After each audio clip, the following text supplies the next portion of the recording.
Good afternoon. Welcome to the first event of UndocuWeek. My name is Ashley Martinez, and I'm currently a sophomore here at CHC. And I'm also the vice president of La Voz Latina, which is a group here on campus that advocates the needs for students of Hispanic/Latinx origin. We do this while empowering, teaching, discussing, exploring the Latinx/Hispanic experience. For those who are joining us for the first time, UndocuWeek is a series of events intended to explore undocu issues, elevate the voices of students without documentation, and engage people from our campus and community and beyond in this vital conversation. Today's event is a student panel on social justice. I hope you enjoy.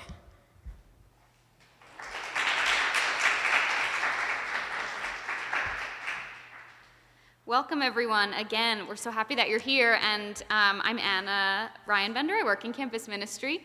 And I had the privilege last weekend of traveling with these four people and Sister Bethany to Washington, D.C. For the Ignatian Family Teach-In for Justice, which is the largest Catholic social justice gathering in the country. It's a big conference for young people to learn and advocate for justice. And so I'm excited that our students are here today to share their experiences with our community on this panel. But before we do that, I'm even more excited to share an intro video about our experience at the Teach-In made by Makani Thornhill, one of the students in our group and one of our student workers in mission and ministry. And so, without further ado, I'm going to play a video, and then I'll invite our panelists up to share with us.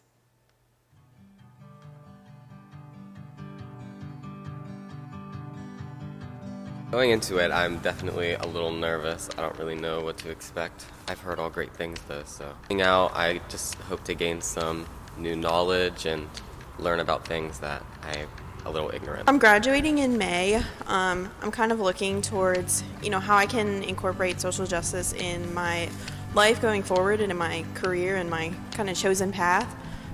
So I think that's something that I'm kind of looking forward to, this experience of kind of seeing how I can fit social justice into whatever. A little nervous, a little excited. With me graduating in May, I'm just excited because I know that this will be a great experience when it comes to networking, meeting new people, stepping out of my comfort zone.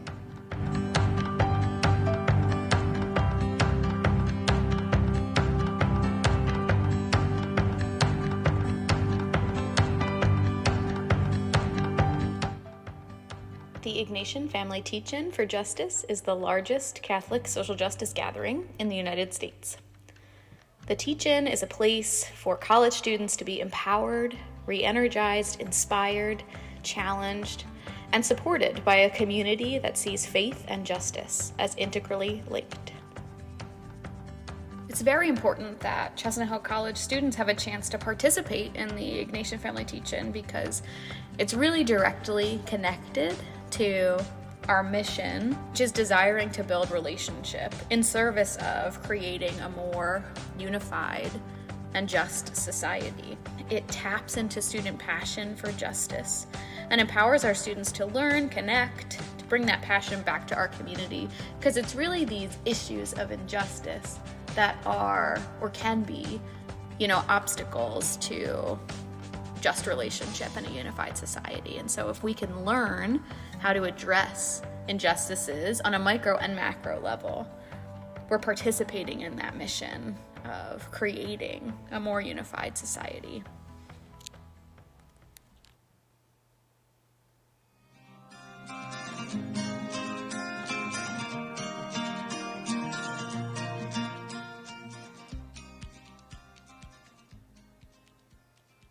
My name's Sister Bethany Welch, and I am a sister of St. Joseph. I currently work in our Justice, Peace, and Integrity of Creation office for the congregation. So that's really a job where I spend time thinking about how the Sisters of St. Joseph charism is informed and then also can inform particularly legislative advocacy. So a lot like we're doing at the Teach.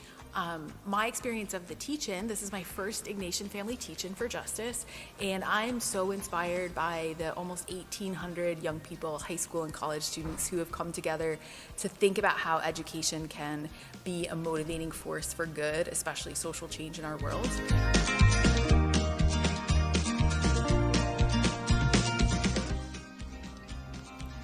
An exciting new experience for me from this conference was being able to talk with our representatives and senators on Capitol Hill. This experience really allows you to advocate for what you believe in to the people who have the ability to take that and translate it into laws. It's very empowering to be on Capitol Hill trying to create positive change for this country. Coming out of this conference, I feel like I've gained more of an understanding about myself because of the different experiences people shared. Attending the IFCJ Social Justice Conference this past weekend was a refreshing experience, like stepping into a history book where I felt empowered to instigate change. It provided me with the chance to shift my perspective from self-centeredness to a broader view when addressing social justice issues.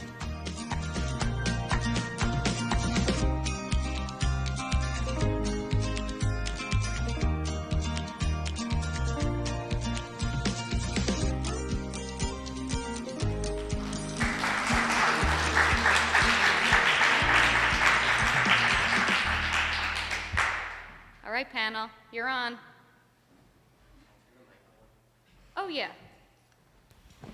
Hi, the mic's on. Great.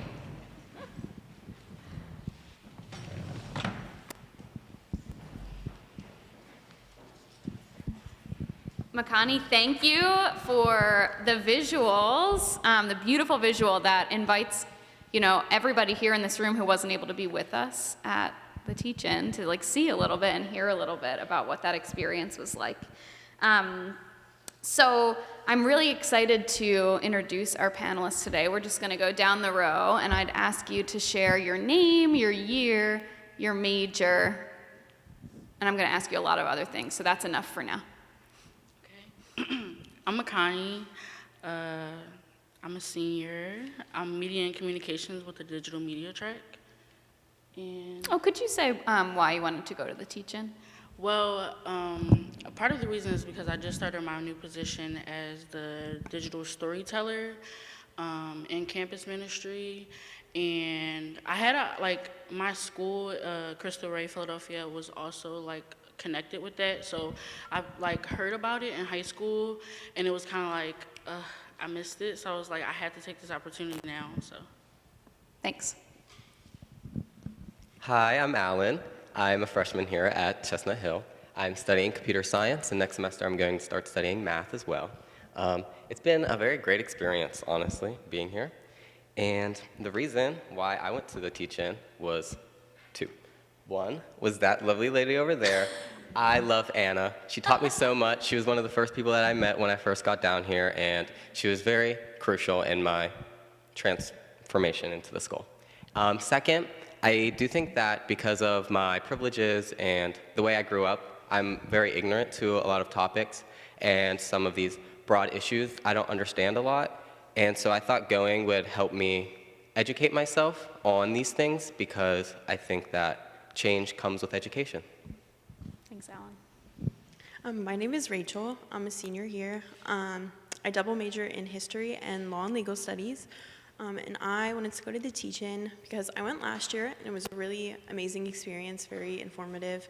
And I think this year, being a senior who's going to be graduating next semester, this was a really great weekend to be able to reflect and kind of figure out how I want to incorporate social justice in my life and how I want to kind of be an advocate in the future. I'm Ziamara, but I go by Z. I'm a senior here at Chestnut Hill College. I'm studying forensic biology with a minor in chemistry. I also went to the Teach-In last year, and I really wanted to go again to learn more about immigration, because it wasn't a topic that I really knew much about, and I feel like it's important that we learn about it today, especially with a lot of the things that are going on in our society. But yeah. Thanks, everyone. So I'm going to offer just a couple guiding norms and suggestions for our conversation here today. We're grateful for our panelists who are going to dig into a little bit of their experience at the teach-in with all of us, and then we will have a chance for anybody here to ask more questions. But I just will start by saying that talking about any justice issue, you know, immigration is a perfect example, but it's one of many, can be an opportunity to learn more, and that's why we're here. It's part of Undocu Week, and it can be a really personal experience for somebody. And so I'll just say at the outset, both for our panelists and for anybody in the room, that there's no expectation that anyone here is sharing from the root of a difficult personal experience today. I'd invite each of us to engage in this conversation and to listen and to share at each of our individual comfort levels. I'd also invite us to be fully present. It's a gift maybe to spend 30 minutes really listening and engaging with one another. And so let's agree to do our best to do that, to pay attention to our panelists, and they'll listen closely to your questions and speak from their experience. And I'd also say something that we often say when we talk about justice issues in campus ministry is, and in reflections, is what's said here stays here, what's learned here leaves here. And so I think especially when someone might be sharing out of their personal experience, that's an invitation that I'll offer each of us today too. Wonderful. So I want to dive in, panel, to a couple questions that we have, and they know them ahead of time, no surprises. Your questions will be surprises, but I want to, we'll ask a handful of questions and then we'll open it up for dialogue with all of you. But could you share, it's hard to pick one thing, but something that you learned from the teach-in this year? People have had a little visual through the video and they see some pictures here. Snuck my baby in there just for levity. But what's something that you learned at the teach-in this year? Can you explain a little bit? So one of the breakout sessions that I went to was to flip the table on feminism. And it was about how we as women, we're taught to go at this table, to have a seat at the table, fight for a seat at the table. And they were like, why do we have to go to the table in the first place? And one of the women that were leading it, they were like, they came from Catholic families, very traditional. And they said that they don't want to do that anymore. They want to lead their own space. Why do we have to sit at the table? Why can't we sit at the couch? Why can't we do that? And I thought it was it was different from what I've heard from other topics on feminism. Is nowadays it's just we fight for everything equal. We have to be equal on everything when we just want equity instead of equality. Mm-hmm. And I just thought that was very interesting. And then another thing that I learned at the teach-in was the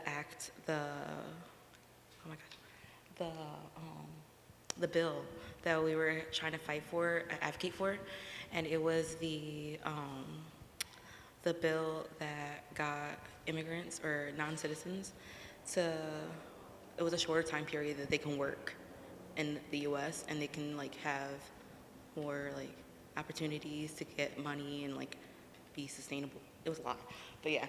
Let me not take up all the time here. Thanks, Sue. So the first breakout session that I went to, it was about immigration, and it was a panel of people that work down at the border. So getting to hear their stories was really impactful to me. And they talked a lot about how people go through incredible struggles to be able to come here, hoping for a better life, a lot of the times because they're facing injustice in their own country. But one of the things that really impacted me, the one person was saying how people who come here, they don't really lose their faith. This is just another struggle that God is putting in their life, but they feel like they're able to overcome that, and they're not angry at God. And they come here and they still pray to God, and they still have hopes and dreams. So I think that that's just a really important lesson, I think, for all of us who aren't going through something that's maybe not as scary as we think they are, but still going through things in our own lives of there's always someone or something out there that we can turn to. So one of the breakout sessions that I went to while I was there was about the alternative model to fast fashion. And I thought this was really important to discuss because I think it brings us into the conversation And when you aren't someone that's like directly affected by some of these big social issues like immigration and like other big topics like that, it's kind of hard to see yourself in their shoes and like seeing how you fit in the whole scope of all of this. Like, how can I help? What can I do to make change? It's all kind of hard. And in the breakout session, they talked about how even the clothes that we use affect the planet. So polyester is like the #1 source of material that's probably on all of our clothes right now, is made out of plastic. And when we wash our clothes, all of those plastics go into the waste and then into the water that we drink, and it's the #1 source of microplastic contamination. So something as simple as just being mindful of the clothes that you're buying and the materials it's made out of can help affect social issues such as the environment. And the environment affects immigrants just as it affects us. And so that's what I thought was important about that. One of the breakout rooms that I went to was based on like spoken word, and I really found, I guess I like understood like the power of spoken word and like how important it is to uplift marginalized voices. Obviously I knew that before, but like just like the breakout session, we basically watched a short film, and it was like between two different people on the side of the world, but like they kind of realized that like we're very similar, and in the end we were able to like create our own spoken word and our own poem, and like just like seeing that vulnerability around the room like allowed me to see like how using my voice to help other marginalized voices is necessary. So yeah. Thanks, everyone. And much of what you just talked about feeds into this next question, which I'll ask as our last general question before we go to talk about immigration a little bit. But I'd love for you to share with our audience a justice issue that you are passionate about, or a justice issue that's maybe like a growing edge curiosity. So something that you brought with you to the teach-in, either passion or curiosity, and what it looked like to engage that there. You do not have to go in this order, but you know, I'll leave it to you. So if Makani's not ready to go, somebody else can go.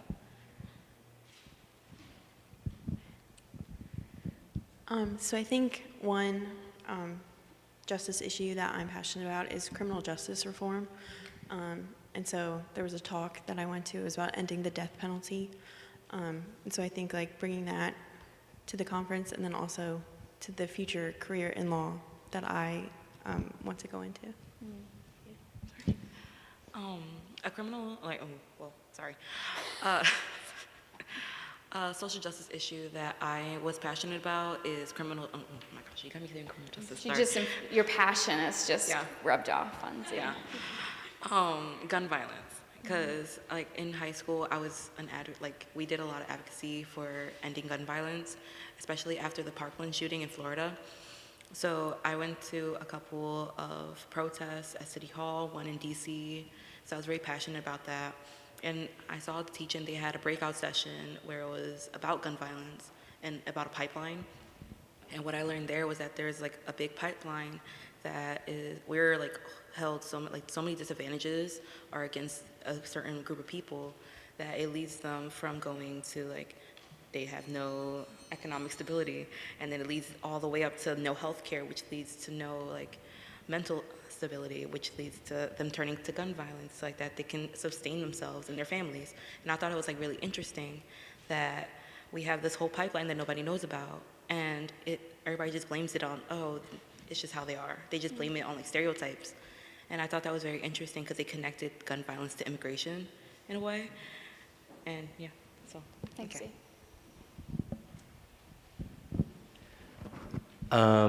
One social justice issue that I'm very passionate about is something that I think affects all of us, and that is the environment.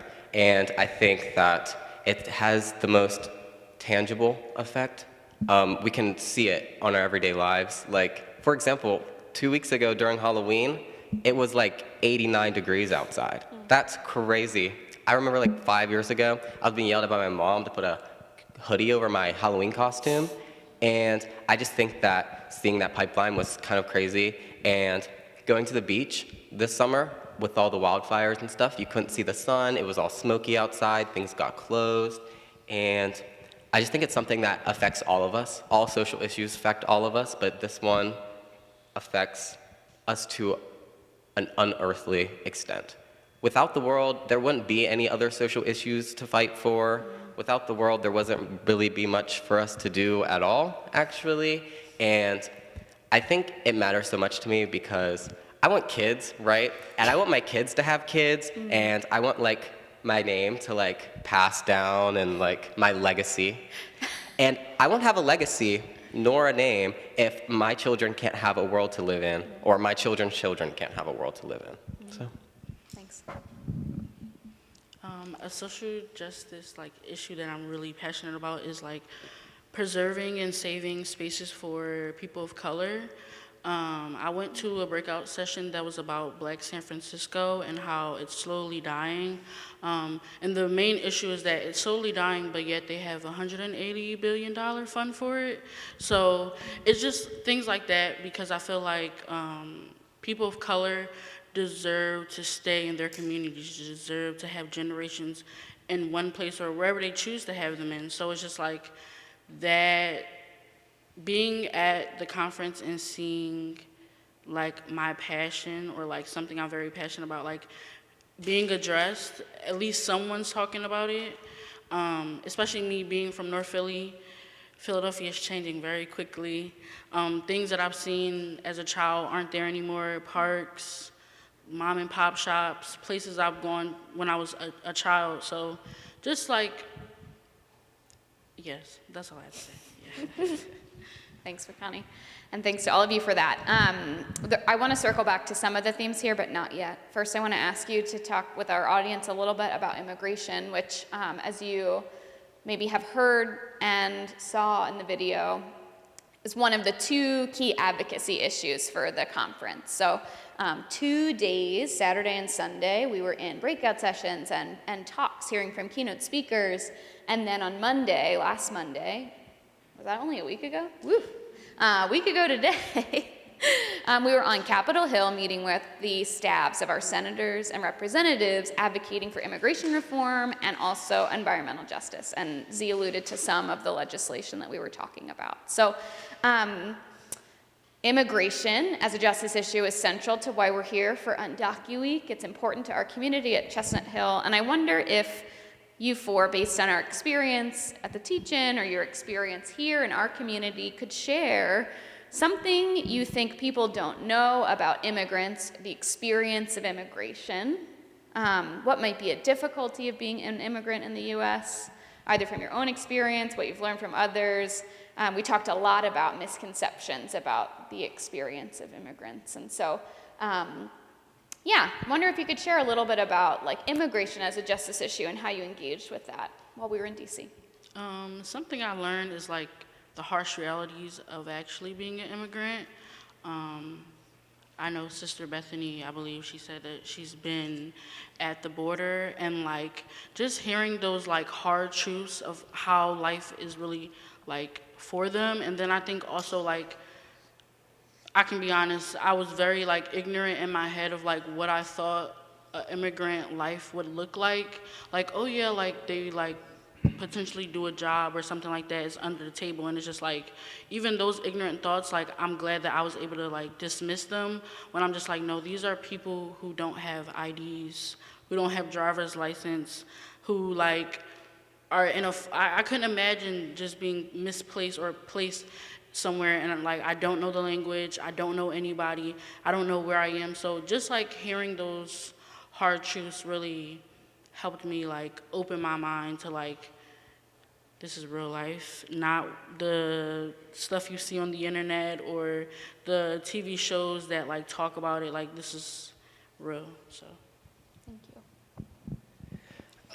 I think something that people fail to really recognize, partly because of their ignorance and obviously because you don't want to accept like these kind of hard truths, but it's so hard to immigrate here. It's hard to immigrate anywhere, but especially here, it's like actually crazy. I heard about this thing that immigrants have to do like to get here. They have to use an app on a smartphone, an app.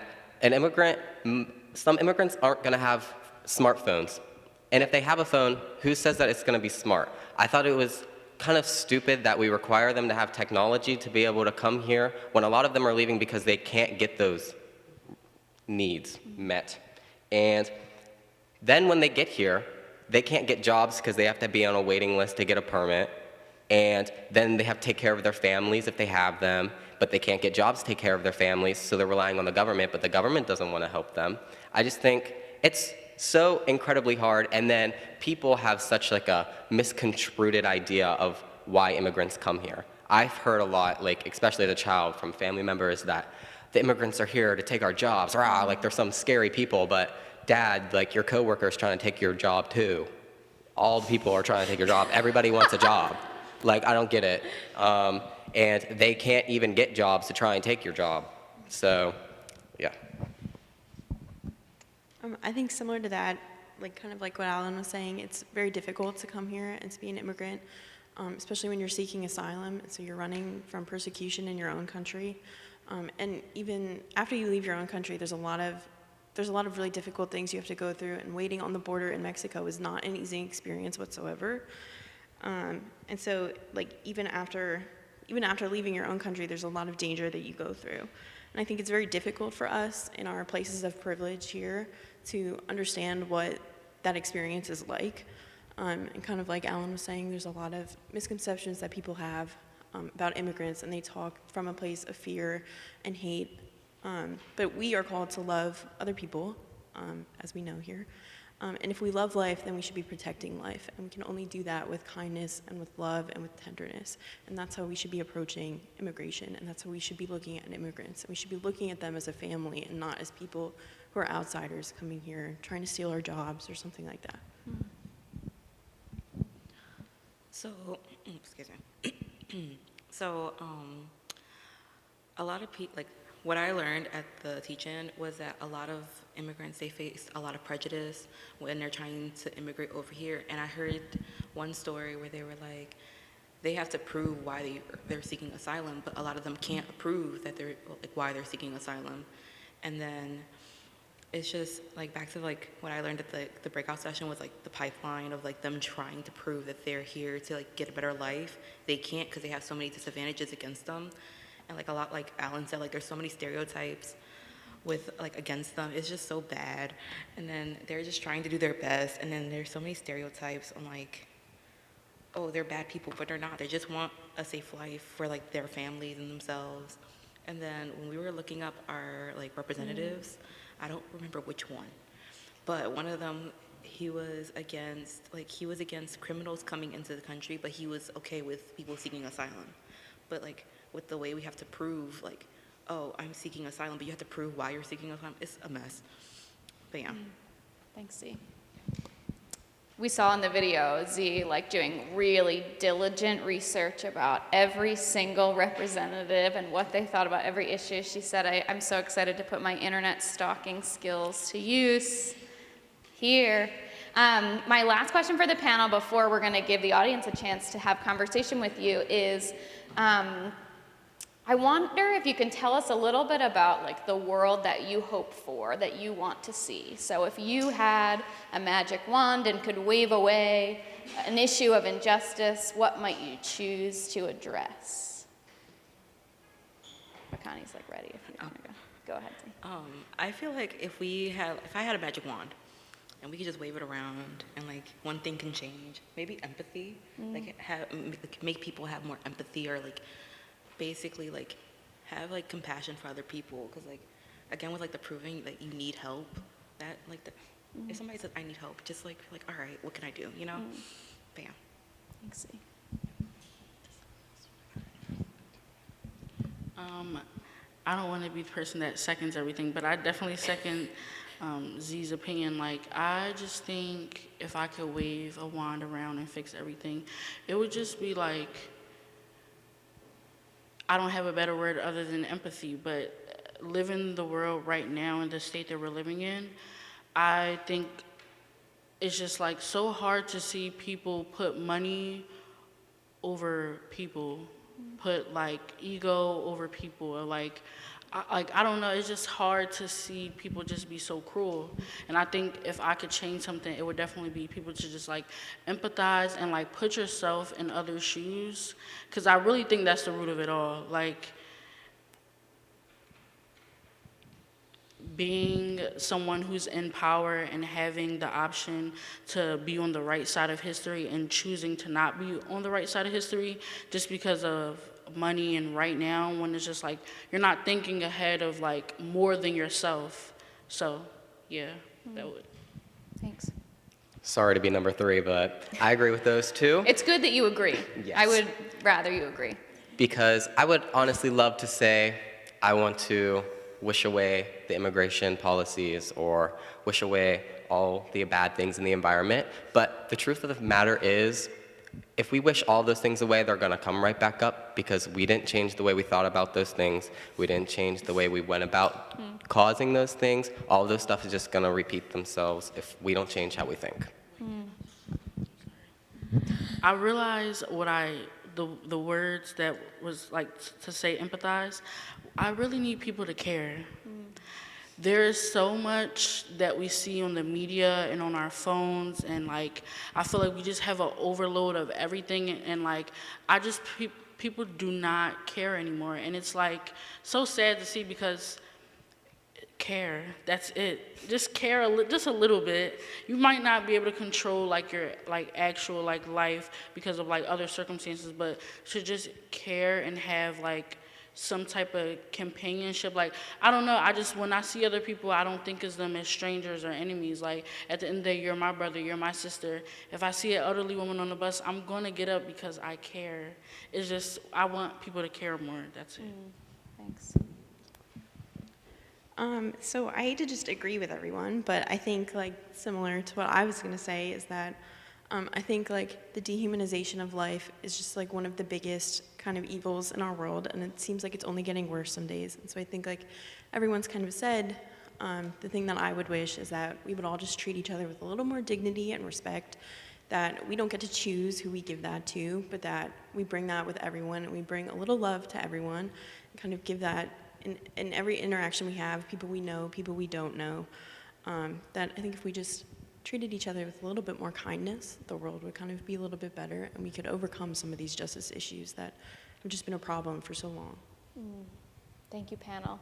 I want to open it up to our people in our audience here. What questions do you have about our panel's experience at the teach-in? What can they answer for you? Go for it. So, I'm a little surprised I only had half of this panel in my classroom, so I'm going to fix that. But, if, as you said, most of the people in this room are able to understand some of the main points you're making, particularly about care and compassion with regard to issues like climate change, immigration. But the fact that you were in Washington and walking into offices of actual representatives who are going to have a say in policy that gets established. Everyone here knows that this doesn't represent everyone who's going to be calling that same representative. That there's going to be people, as you mentioned, that use your father, right, who have a different way of looking at things. And as you mentioned, it might not be through the lens of passion and care. It's one thing to reach out to people on the border who are suffering exactly the way you're talking about, but it's a similar thing that has to happen when, well, I'm asking you, how do you reach out to the person who doesn't agree with you on immigration or climate change? And how does that happen at that same compassion level? Well, I think this is something I also struggle with, as you know. But it's not easy to, I think like Thanksgiving dinner tables of like when you're with your family and they just say like outrageous things and you're like, oh, how do I even respond to that? And I think like something that like I took from this is that it's really important to meet people where they are, and that's an incredibly difficult thing, but that to be a voice for people who don't have a voice takes that incredible courage to meet those people where they are, and to have that understanding that one conversation might not change their entire mindset, but that the voice you bring and the things that you can bring to that table might impact them in a really profound way, and that coming from a place of care and and love to that conversation will mean a lot more to those people than if you yell at them and just try to prove them wrong and just try to win an argument. That like having a conversation and saying, I care enough about you to have this conversation with you means a lot. Even if you don't change their mind in that one conversation, it at least gets them thinking. And that's kind of, I think, the most important thing. I would say like taking yourself out of the equation. So speaking for the issue, not your person, not who you are. Because similar to what Rachel said, like I feel like being angry and like yelling and being very argumentative, like it won't solve anything, because it's like when you're on the opposite side of something, you're already like trying to figure out what you're gonna say back to combat, and it's like it's not really anything to argue over. It's more something to just like advocate for that person or that like group of people, and like take yourself out of it, because it's like once you put yourself in it and like you put your ego into it, you're no better than the oppressor or the person that's against what you're talking about. So I think that our government right now is very polarized. We're stuck in a part of the world where we can't really make any progress. We also don't seem to be regressing, and a part of that is because of how we've split all of our ideas and all of our thoughts and our communities.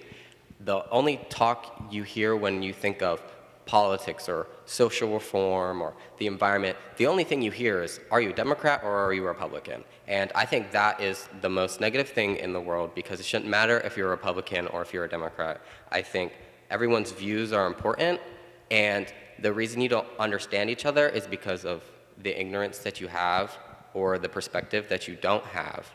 And like when I talk to my dad, it's hard because he doesn't understand where I'm coming from, but I don't understand where he's coming from. And when I talk to the representatives that we talk to, even they're a little bit ignorant.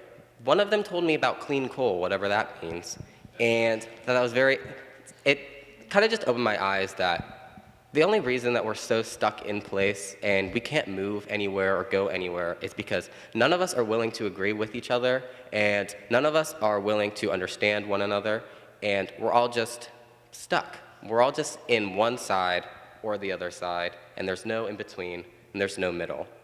And I think the only reason that we can't move forward is because of that, and the only way that we do move forward is if we bring down that idea of separation, which is obviously hard and probably never going to happen. But when talking to somebody with an opposing view, I think it's just important to understand where they come from, even if you truly do not care.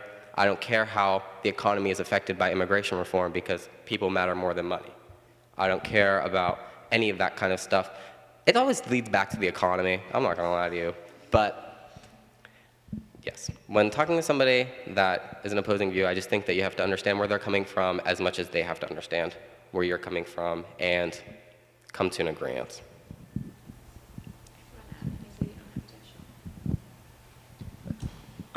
One thing that they said when we were over at the teach-in was that we're not here to have an argument, we're here to have a conversation. And I feel like that's like something that we can definitely do if somebody has like an opposing oh my gosh, what's the word? Opposing opinion, there we go.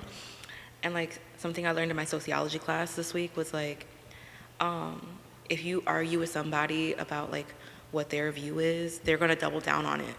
Even if it's like they know they're wrong, they're gonna double down because you're arguing, you're engaging that. So if we have like a conversation instead of an argument, it changes things. Okay. Thanks. Yeah. Time for 2 more questions, please. I'd like to thank the panel for their wisdom in going on this trip. It's really impressive. One thing I've been hearing a lot about, and I think is something in our society that connects, and I'd be curious to see what you think about it, is that we're dealing with an epidemic of loneliness, not just our young people, all the way up. How do you think that, first of all, do you think that's true, and do you think that plays into our kind of inability to address the issues that you've raised and to present an obstacle for us? So I look forward to your wisdom.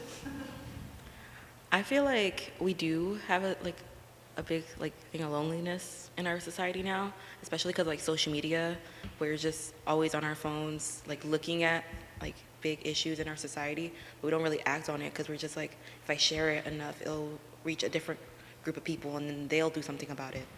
But like I feel like when we were at the conference, it was like I didn't feel lonely because like all these people, they wanted the same thing I wanted. They wanted to advocate for these social justice issues.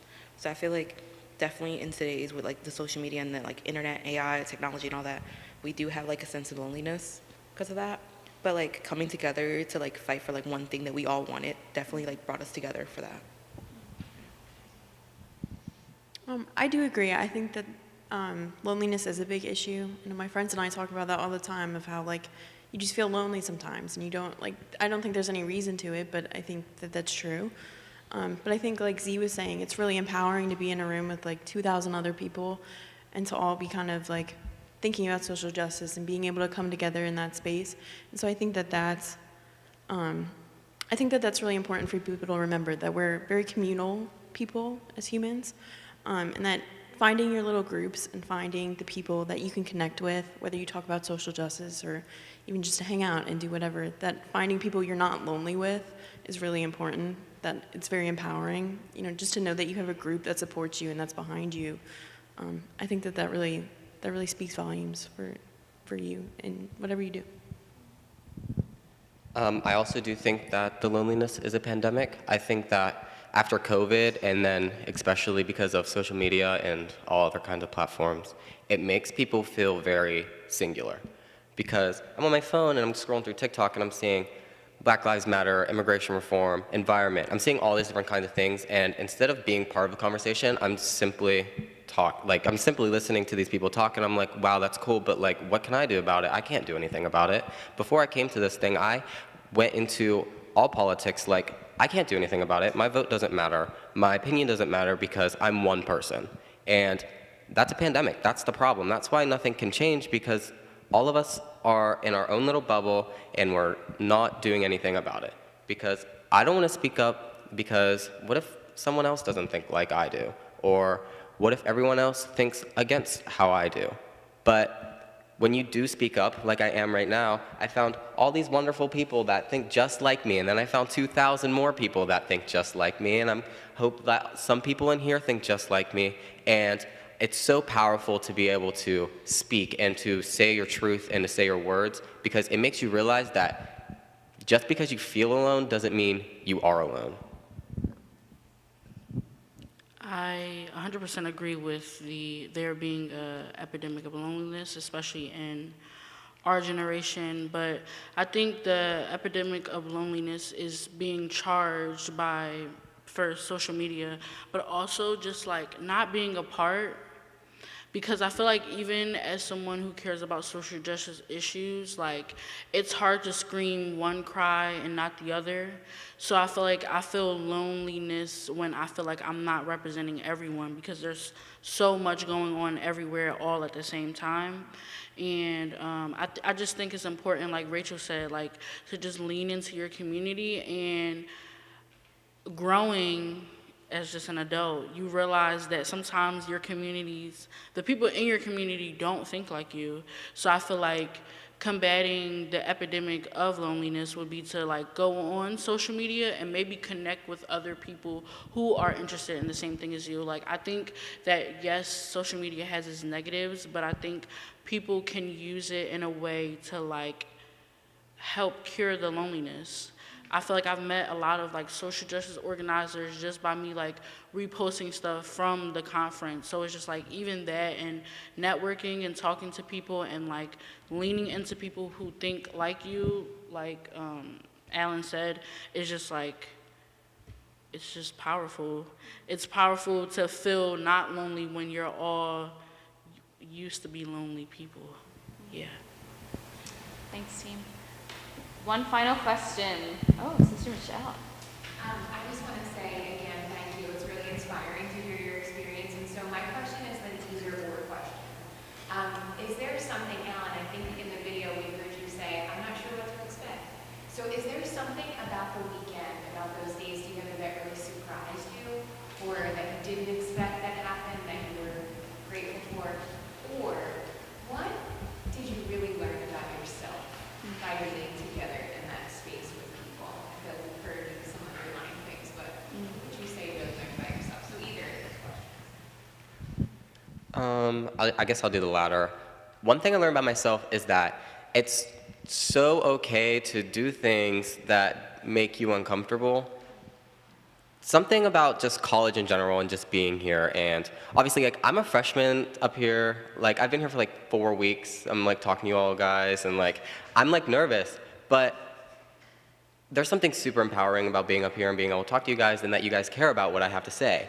And in high school, I would have never done this. I was so scared to do anything. I didn't join any clubs. I didn't do any social justice reform. I didn't do any community service. I was too scared to do anything.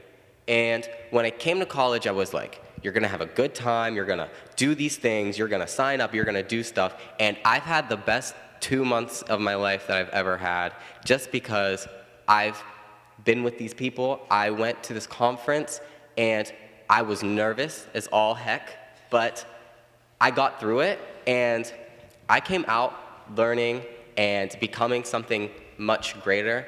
Just being there has been able to boost my confidence a little bit. I went to breakout rooms by myself without a friend. I thought that was 2 years ago. I would have never even imagined doing that, but yet here I am and I'm still alive, so that's good. I just think that the Social Justice Conference helps solidify the idea that I'm okay to do things that I've never done before, and that it teaches you a lot about yourself. I think kind of similarly, what I guess was kind of surprising for me. I'm not like an especially emotional person or like especially religious person, quite honestly, but I think I was very emotional at the conference in a good way, not in a bad way, but in a good way. I think there's just really specific moments where you're in community with everyone that it just really hits you that like, oh my gosh, something really special is happening here. And I think there were a lot of moments in the conference where I was able to kind of reflect on my own religious journey and how I wanted to maybe like reconnect with that.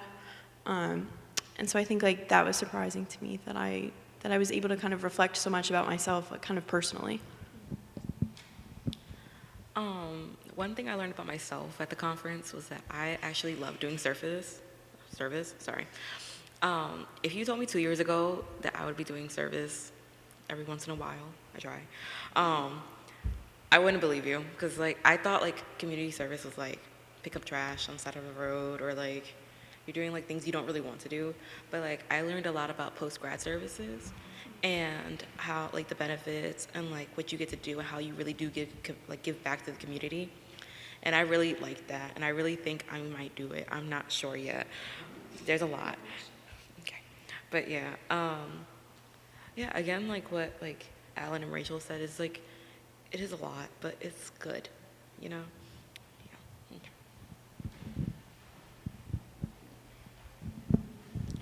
Okay. Being a senior, it was like nerve-wracking because I felt kind of like